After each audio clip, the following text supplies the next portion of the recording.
Okay, let's talk real quick about this, what's called a color code, okay, because you're going to need this information when you program up your radio.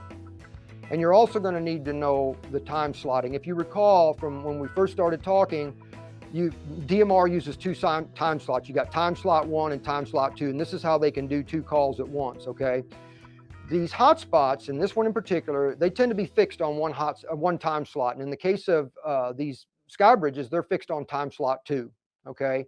Now the color code it's sort of like a something unique about the hotspot or any device running Pi-Star that allows for your to make it so that somebody, it's sort of like its own PL tone, if you will. Okay.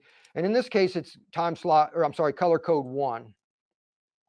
Okay. And you can set that to anything. It's just got to correspond with how you want to program your radio.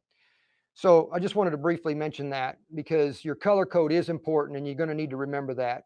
Okay, so we're good to go here. We've got it set up and we can go over here to the dashboard and we can confirm that we're enabled. Now, what we want to do now, and item number 7 here, inspect Pi-Star. I just did that Pi-Star and assume everything's green. Now we want to get the radio out and program it.